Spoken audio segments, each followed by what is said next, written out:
Side. You just missed, dear listener, you missed Pat McGart singing like a bird, side by side. You've quite a nice voice, Pat. You've always underrated yourself. I know your wife's got a splendid voice, but you've always said you couldn't sing. I was quite good. Well, you know Don't something. hide your light under a bushel, for God's sake. It lasted about three notes. More than that, and I'm stuck. That's enough. That's Yeah. enough.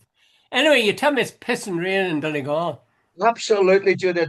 I was watching the weather forecast yesterday, and it said it would be heavy rain in the west, and maybe they should have said the northwest because we've got it full on. Hmm. Anyway, Here, I'm going we to. had no, in fairness, yesterday was beautiful. Oh God, yes. Well, it was okay actually. When I think about it, it wasn't perfect.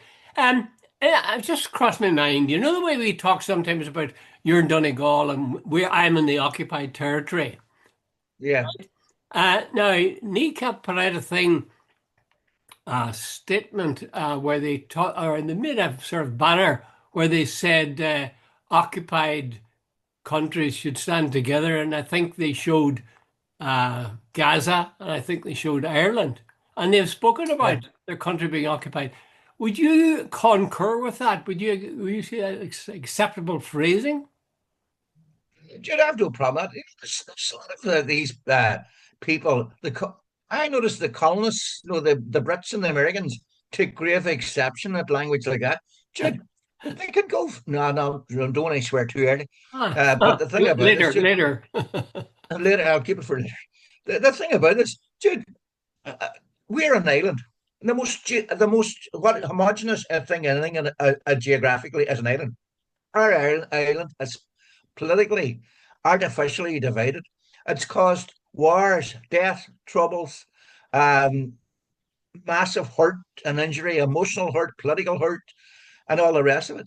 And I think I have no problem saying anybody who lives on an island should be the people who decide the future of that island, not some people who live on another island. Oh, we did not say, well, look, the South obviously has had a degree of independence for the last 100 years.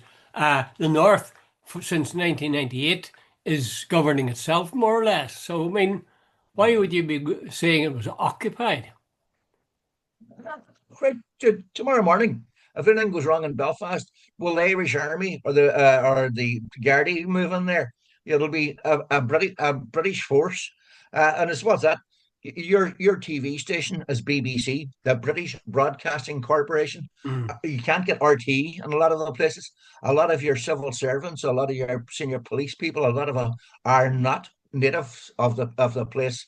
They are Ah, not but that's good enough, Pat. citizens of. That's a bit hard. That's a bit hard to say they're not natives. They might have been here for the last 300 years. No, no, no. I'm talking about a lot of civil servants. A lot of them are English. Oh, I see. Have you over the years? I can hear a lot of English voices, like the chief constables of the RUC. Mm. Quite a few of them over the years have not been Irish Aye. or Northern Ireland even. It's so. Dude, what I'm saying is, uh, basically, people no matter what you say, there is an occupation in Northern Ireland. It might be sort of under the table or under the radar now, but it's there. A benevolent, you would say, benevolent occupation. It's Hmm. interesting. It's an interesting one because I think most people, including nationalists, would flinch at that and say, "Ah, come on, come on, it's not occupied." But then you stop to think about it. What is occupation? It's some other country running, country Your X is being affairs. run by country Y next door. Uh, Now you say, "Oh well, we've got Stormont," but we haven't got Stormont for Dude, everything, for when taxation. when Westminster control the levers of tax and power and security, it's an occupation. It might be benevolent, it might be paternalistic, or whatever word you want to use. But see, when it comes to the whipping of the crutches, they make the decisions. Should we not talk, should we use that phrase and it might upset people in terms of seriously to say, you're in occupied north of Ireland? Fair, it's said as a joke, but the reason it's sort of a joke is because there's an element of truth in it. Yeah. Like me Yeah. and you have been going on. We'd crack the joke that I'm in Donegal and you're in the occupied territory. I think no, in fairness, I think I might have started that as a joke, but the point is, there's a certain element of truth in it. There is actually, there is. But I can tell you now, 99% of unionists would be outraged if you said that. And a lot of nationalists would say, no, no, I don't agree with that. You're obviously a rabid Republican. Um, did you see where somebody put up, you know the way I do the British Broadcasting Corporation when I'm writing, Uh, uh, yeah. to remind people it's British, but I saw a good one the other day. The guy had BBC and it was BIBIC, small I, Uh, BB uh, as in BB Netanyahu. I knew I'd be I thought that was uh, very clever. Very. exactly. Uh, are you now moving on to Glastonbury by any chance? Yes, I might be all right. I was going to do a bit about Peter Robinson, but we leave him for a moment. The Glastonbury organisers, Pat, you'll be appalled to know, are appalled by Bob Villains. What a name, Bob Villain. Devon? Anti-IDF remarks during a performance. He said, death, death. I got the crowd chanting, death, death to the IDF. I have to say I was quite pleased that it rhymed at least, you know. I rhymed it. Yeah. So do you think they're looking into it now and they're really cheesed off? Wes Streeting in particular is saying that these chants were appalling and the BBC and the whole festival had questions to answer. He said, I thought it appalling to be honest, and I think the BBC and Glastonbury have got questions to answer about how we saw such a spectacle on our screens. That's what he said to Sky News. Think it was reasonable? Absolute bollocks, Jude. Absolute total bollocks. See, Why? and Jude, I know what I find seriously offensive. Streeting and Starmer can get really, really obsessed and uptight about words said on a stage by artists, etc., etc. They have not shown anywhere near the same outrage about the killings, the starvation, the deaths, the attacks in hospitals, the attacks on refugee centres, the dropping of £2,000 bombs on people living in tents. Nowhere near the same outrage. And this hypocritical thing, death, death to the IDF. No, I'm not advocating death to anyone, but Jude, if you're looking for sympathy to go around, the least sympathy I have is for the IDF. They have, Jude, somebody sent me a thing there quite recently, and I think it's been made by Al Jazeera about some of the stuff the IDF. Jude, this will all come out when I presume this is all over. But Jude, is absolutely brutal. So I regard the IDF, Jude, as absolute psychopaths. Jude, every day they're killing 20, 30, 40, 50 Gazans. So you tell me why I should have any really great regard or sympathy for the IDF. Mhm. Well, I was listening today. Nolan was a main topic. I don't know if you heard it, his radio program. No. And there's people ringing in and saying, well, this is terrible. These people are out to do this kind of thing and speak about this. And one guy towards the end rang in and says, nobody has talked about October the 7th and a horrible attack and rape and killing of innocent people. And Nolan said, well, there have been people. And no, the guy he felt there wasn't enough emphasis on that. How would you Yeah. respond to that? Would you say that's a fair point? That you've got to But keep Jude, in mind no, October the 7th? no, Jude, October 7th, no one in their right mind would say what happened on October 7th was right. It was disgusting and it was savage and barbaric. Like, let's get that on the record. But let's get it in context before we start going to. Between 2008 and October 6th, 2023, the IDF had murdered 6,000 Palestinians. Between the 1st of January and the 6th of October 2023, they had murdered something like 220 Palestinians. So October 7th, 2023 didn't come out of nowhere. There was a context to it.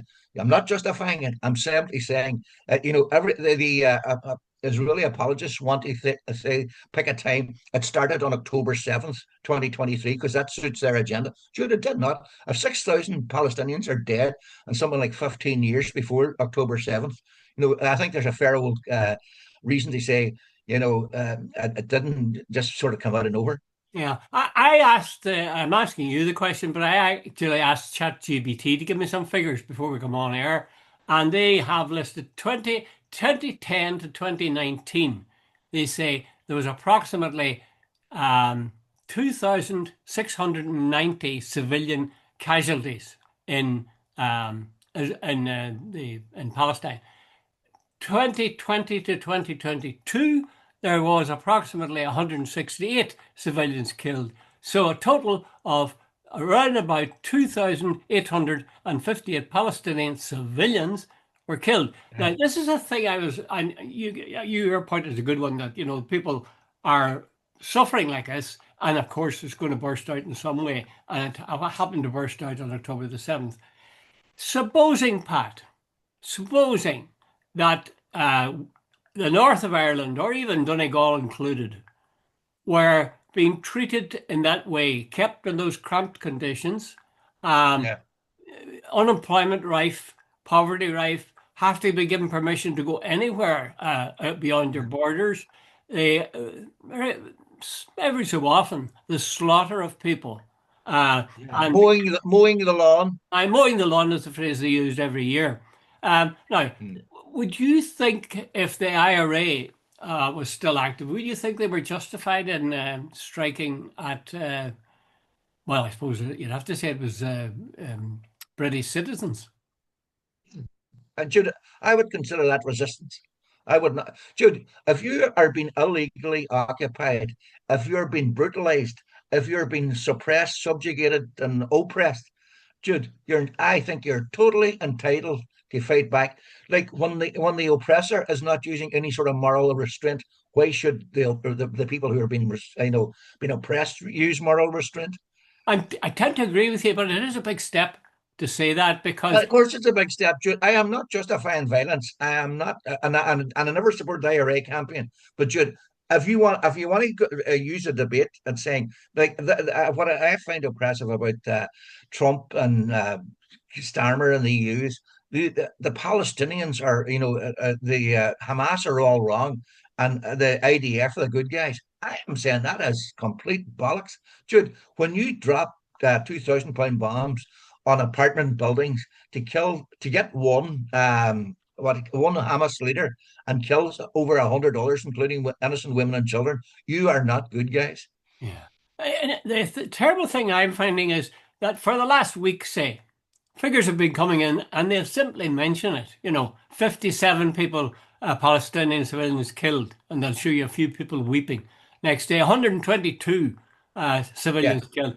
Show the sort of blood-stained backing that clothes or they're in. something. Yeah, And it is true. You do become. I know I switch over when that comes on, but you become same here. hardened. You do become hardened to it, and you've callous. No, do you know what it is? I think I've reached a stage, and I would think, Judah, I have no, what do you call it, and it's purely anecdotal, but I'd say even young people are talking, the world's in a terrible state. Absolutely. They look at Trump in America and see a vicious, nasty, person. They look at what's happening in the Middle East and they look at what's happening in Ukraine. And then they even look at Britain and they see where Starmer's trying to cut benefits to people who, it's almost if now the whole idea of moral, about socialism, about fairness and equality has gone out the window, and it's might is right, and whoever can stab the quickest and get the goodies is entitled to do it. Yeah, I agree that we started off talking about October the 7th and saying how bad that was. I actually have some suspicions that wasn't an inside job, but anyway, terrible thing that were done to people, civilians, and they're at a music festival or something like that. But when you look at it logically and say, well, what has been happening to these Palestinians for decades since the state was formed Yeah, and their land was taken from them? Uh, you get driven to the point where you say that this sort of makes sense that these guys would break out somewhere and attack the people that they see as being their masters, their slave drivers, so to speak. Uh, you will not get anybody saying that kind of thing in public. no, Of no, that's what I think is the hypocrisy of it all. Because if anybody really wants to check it out, like the Palestinians have been like it's like a pressure cooker. The Israelis have them penned in to Gaza, 2.3 million people, and it's something I think smaller than County Louth. They decide much water gets in, how much electricity gets in, who gets out to do a job, who doesn't get out, etc., etc. There's military occupation, raids in the middle of the night, random shootings, assassinations, and whatever. Dude, horrible, horrible way to live. And then there's the West Bank, where they're putting up more Yeah, and more West Bank. snipers. Jude, what do you call it? Even on the West Bank, I was reading yesterday, the IDF have destroyed 1,000 homes on the West Bank in a little over a year. Good God. Oh, worse. Well, I say when you put it in terms of Ireland, it really does put you to the pin of your collar to say I'm a pacifist. You Yeah. certainly you mightn't support, but you certainly could agree with you could see the motivation that would drive people wild. And actually, you'd wonder why they didn't do it long ago. Uh, in fact, even with if you take those figures, there's more people have been killed before October the 7th by the IDF than were Yeah. killed by the Hamas attack on October the 7th. And Jude, here's the other thing as well. Apparently, there's some sort of reevaluation of the figures dead of the dead in Gaza, and I read this yesterday or the day before. They're talking about could be well over 100,000, well over 100,000, because a lot of people are buried under rubble that they'll never get to. Yeah, yeah. Is there any answer? Is there any hope for these people? Are the Palestinians Um, finished? I don't know, Jude. I would like to think they'll survive, but I think the Israelis this time they're deliberately, and I mean systematically, raising Gaza to the ground to ensure it will not be built. They're going to sort of force them to go to somewhere like Jordan or somewhere like that, and they've got the whole world is sitting watching it and doing nothing. And Jude, that's what I really, really get to, like the absolute, fake outrage from Starmer and West Streeting and all these about people speaking yesterday on a stage in Glastonbury or Saturday. And yet, Jude, where, and I'm getting back to the point, where was the outrage, the absolute, what would you say, the heavy duty criticism of Netanyahu, of the Americans? Where was all that when all these people were dying? Do you think that you should be annoyed with along with Wes Streeting when he's talking about Bob Villan and also with I think it was somebody in Kneecap said that come to court on the Old Bailey in August the Riot, I think I label from and riot. Do you think that's incitement to civil unrest? Jude, it's something said in the heat of a moment during a concert where everybody's shouting and everybody roaring. See if he said something or did something in a measured way, and then repeats it. Jude, I don't pay any attention, and I don't think I think it's totally unfair when you have 30,000 people and everybody's blood's up and they're clapping and having a good time. That's not a normalized environment. So let's drop this. He's inciting anybody. That's bollocks. I would tend to actually what I would tend to say is all of that is a distraction. They Yeah, absolutely. and fair play to Kneecap. They keep coming back to this. This isn't about us. It's about Palestine. It's about Gaza, Yeah, and those yeah. killings are still going on. And people are taking every opportunity to be outraged by. You shouldn't have said that. You shouldn't have said this. You shouldn't have said I that. see. When Jude, what seems to be that words are more offensive than killing. For sure, for sure. I mean, Jude, I just must before say, we leave this, isn't it unbelievable? Kneecap's performance at I can't remember the name of the stage had to be the stage. There was 45,000 people or something in it, and they had to close the gates about an hour before they. Jude, these were a relatively obscure wee group 6 months ago, a year ago. Now they're headlining and they're world sort of news. Uh, I think maybe the Brits have done them a big favor. well, you're not living in the occupied territory, right? I am, Yeah, and therefore I have to pay a license fee for my TV. Uh, yeah, and part of that money is going to people who are really like the likes of Wes Streeting. He's yeah. been financed by me, and so is Starmer and all the rest of them. It just seems to be ridiculous that these people are in a position to say these things, and people listen to them, and they don't see how the irony of it. Why Yeah. is that? Is it that we're hypercritical, or is it that they're bloody well, within But bounds? doesn't that take you back to your earlier point about being occupied territory? These people can make decisions for you about what you can actually see. Kneecap wasn't allowed to be broadcast live. They can decide for you. I was thinking that. I mean, actually, it's part outrageous and part ridiculous because they didn't allow us to showed everything. And Jesus was like Wimbledon. They had the acts, and then you had the people talking and telling you what it was all about, and then back to another act. And then when Kneecap's turned the most talked about band at the Glastonbury Festival, no Uh, way. We're not going to show them. We're not going to show them. So uh, would you say the average ratepayer wants, well, or not ratepayer, but taxpayer wants them to leave out Kneecap? I would say a lot of people were bloody I would doubt it very much. I'd say appalled. everybody wanted to see it. I, Yeah. I was trying to see it. They're supposed to have it on. I gather it's on iPlayer, BBC iPlayer, Uh, but it has been edited. Bits of it. yeah. Oh, jeez. Where would you live? Free Where would speech. How are you? Oh God. Okay, okay. But speaking of free speech, a man that was big man once. Last time I saw him, I spoke to him and I shook his hand and I said, "Thank you for coming." Um, it was at the funeral of Martin McGuinness. I'm speaking, of course, Mm. of Peter Robinson, former leader of the DUP. Now, he's the man you remember who said that he was talking about unionists and thinking about an all Ireland and so on. And he said, I know a very effective way of putting it. He said, just because I don't expect my house to burn down doesn't mean I'm not going to take out insurance to see that Yeah. that doesn't happen. But Yeah. now he's come round to saying that maybe, oh yes, in his lifetime, he doesn't see any United Ireland. He doesn't see any reason for the UK government even to move towards a unity referendum and produce a United Ireland, and it won't happen. And all this speculation is distraction. You think? So, well, here's the punch. What age is he? 70 something. So in his 76, lifetime, 76.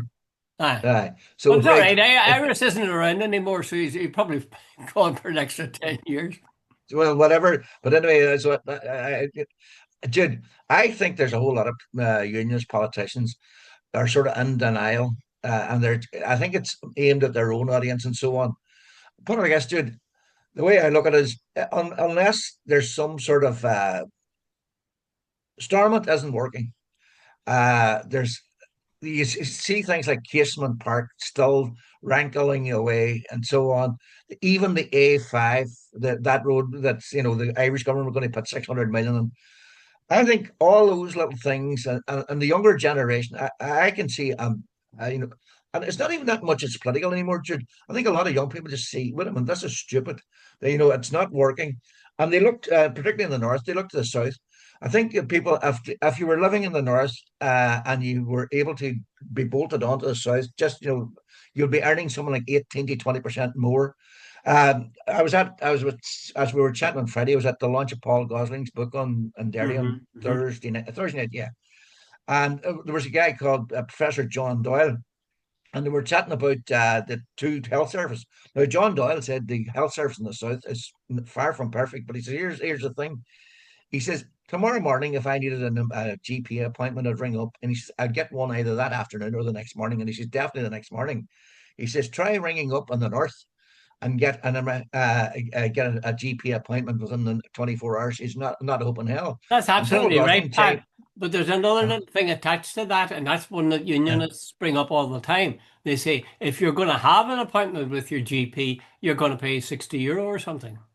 yeah, and it's okay, but we'll come back to that. But Paul Gosling said, he says, I've been on a waiting list for 6 years. No, he didn't say what the procedure was. And he says, I'm aware of people being on a waiting list for 10 years in the north. Now, Hmm. Jude, what do you call it? If you pay €60 for a visit, now I'm not saying that, but there are all sorts. About 50% of people in the Republic do not pay for their, if you've worked other places, if you've got private insurance and all the rest. But anyway, I'm not going to argue that one. But the bottom line is, Jude, the South, as a wash with cash. Everything is getting cut back in the north. All the voluntary bodies are in deep doo doo. Jude, I remember to use Charlie Haughey's famous words, it's a failed entity, and economically, it's getting worse. Hmm. Yeah. Well, I was looking at Belfast there. I was in it the other day, and I couldn't quite make up my mind. I was looking, I could see some shops shut in the city centre. But at the same time, there was quite a bustle about the place. and Yeah, along the waterfront looks quite prosperous, So it might be more or less the same as the South in terms of a bad division of wealth, the way yeah. that you're very rich and very poor. Except on a reduced scale. That is to Mm, say, the wealthy aren't quite as wealthy as the really wealthy in the South, and the poor mm. maybe are as poor or poorer than the poor in the South. Uh, Housing is a problem here, but I don't see people sleeping on the streets. No, Jude, the only thing about this, and I'm sort of contradicting myself here. I think the nationalists, the fire on the belly that was there 20 or 30 years ago, Yeah. as might not be there now for unity because the nationalists, you look every which way, even in the media, there's a lot of Catholic names now. Look at the legal profession, a lot of Catholic names now. Look at the medical profession, a lot of the days of the bigotry and sectarianism and all the rest of it, where nationalists were just totally and utterly kept down because of sectarian bigotry. Those days are basically are seem to be gone. And so maybe the nationalists are sort of saying, no, and in this place we can make our own way. I actually, when you speak about that thing about names, I'm struck again and again whenever some public representative comes on in Britain. Not talking necessarily about health or anything like that, but Yeah, it could be, or it could be something else. It might be like Mick Lynch as a union boss, or uh, again and again these Irish accents. I think absolutely. that's a change. I don't remember in say the 70s or the 80s that the unions were having people who were with Irish accents doing the speaking for them. Yeah, So yeah. During COVID, the number of medical professionals who came on British TV, Dr. Anya, whatever, such and such, and Dr. Seamus, such and such, and all the rest. I was thinking, Jesus, as half the British health service staffed by Irish doctors. uh, I think it was on Twitter. Somebody drew attention to the names of people who were objecting to the progress of the A5. Yeah, I think on grounds of it was going to, sort of damage the ecology or something. And somebody might, commented on them and said, you might guess by looking at the names who these people yeah. are. Uh, what do you think they meant by that? I have an idea, but I don't. I presume they're saying they are of the non-nationalist community. It's a terrible way, isn't it, to live in? I did exactly the same thing. I saw the names and then I ran down them and I said, does that sound like a Catholic name or a Protestant name? And so on. Mm, I had always suspected that the farmers were pretty well off who flanked mm. the proposed A5. And Right. I think they're trying to, well, I suppose naturally enough, you don't want your land to be taken from you. No, dude, They would exactly. be But surely compensated for that. Or in yeah, fact, I would have thought compensated quite heavily.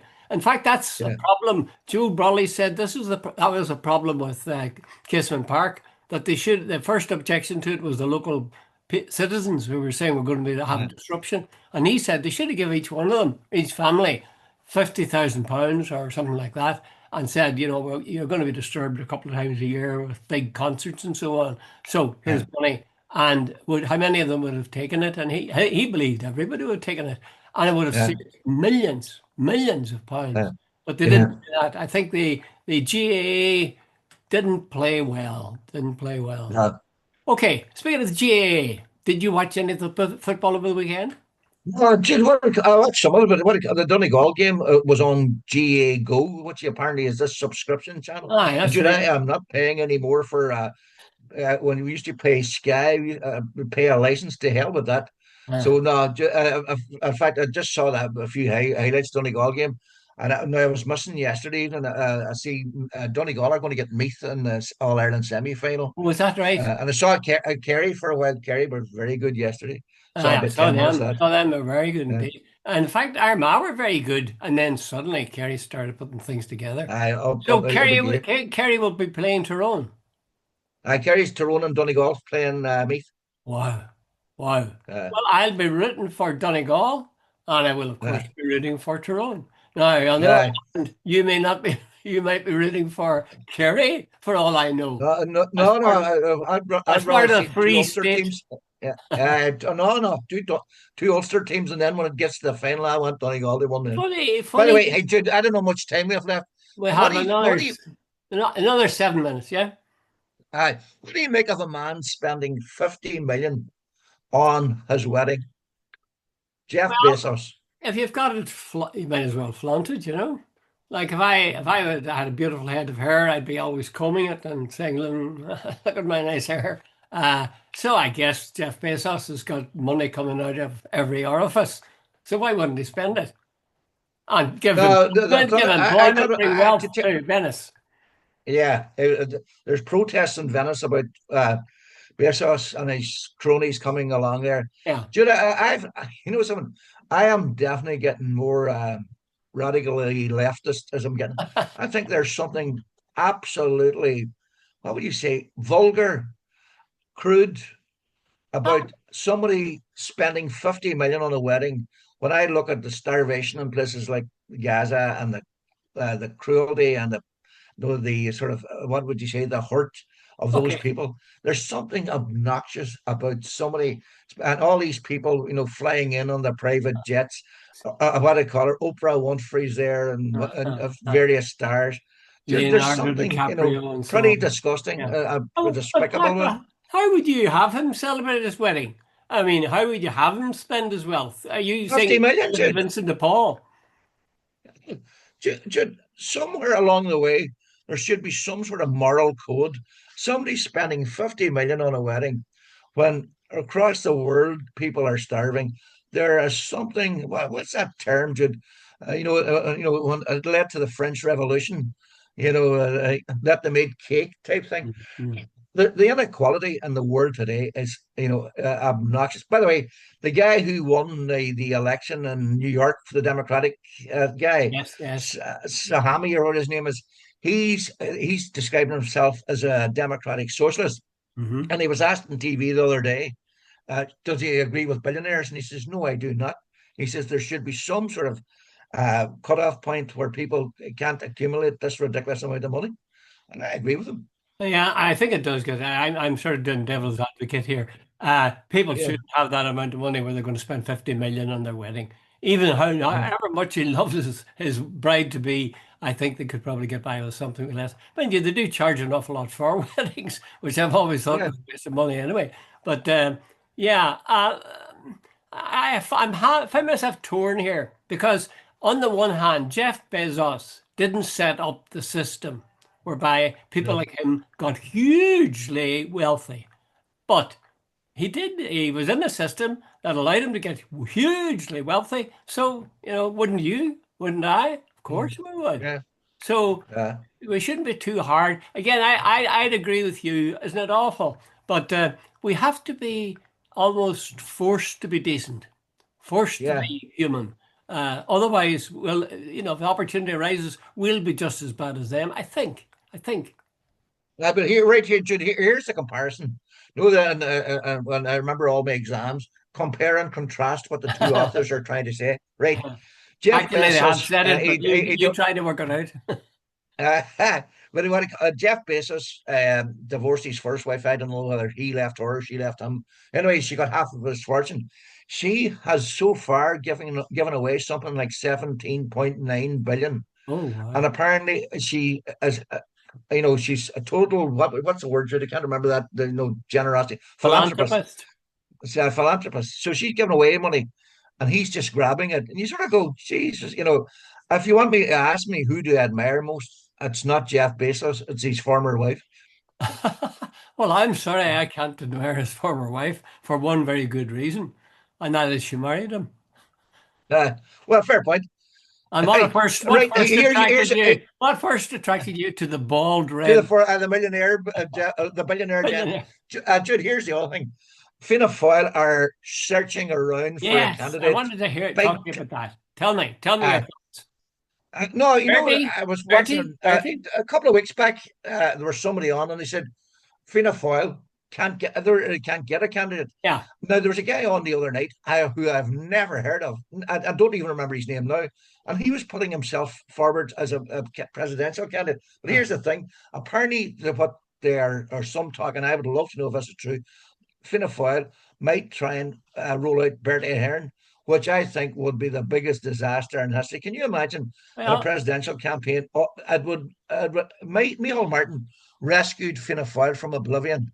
It would revisit that the whole thing about the scandals, about the incompetence, about the sort of fraud, about the money missing, and all this sort of stuff again. So I don't see how they're going to get after thinking of running Bertie. But who else have they got? uh, so are you saying, Pat, that I was a bad person because I had Bertie Ahern as a guest of honor for one of my book launches? And I have pictures to prove it if necessary. Uh, Yeah, I think Bertie is a very interesting character. There's much about him that I like. I warm to him somehow. He's a good politician in that sense that, he certainly can't be accused of being remote or dev-like, no, detached or anything like that. He also seemed, I gathered throughout much of his career as a politician, he was a very good negotiator and, he could bring people who were very opposed to each other, could bring them together and arrive at a solution. And that's the way he yeah, talks. And I've never seen him, if you like, being spiteful or emphatic or that kind of thing. It's no, always, few words and little jokes about the way he misuses words. But you see, I agree. I know. As I said, I had him as the guest of honor for one of my book launches, and one of the guys who was actually in the book and who I had invited, of course, to the launch, said I wouldn't dream, and he was in Dublin. The thing took place in Dublin. He said I wouldn't dream of going to it with that scoundrel Ahern as the guest of honor, and he went on for long enough. Like he couldn't stick him. But then again, yeah, there were some people did the same thing and had Martin McGuinness as the guest of honor. So yeah, yeah, there you go. You can't please all the people. As I say, I have a sneaking regard for him. What would happen, I think, if he stood, is half the people would bust a gut to get out there and vote for him, and half the people would say no chance at all, and they'd probably have marches saying down with Bertie. So I don't think it'd be a good choice. What about Fine Gael? Who do you think should be chosen? Oh, Jesus, less than a minute. Quick for Fine I Gael. haven't a clue Catherine who they're going to McGuinness. come up Catherine with. McGuinness. Catherine McGuinness, or what do you call the girl that's the MEP?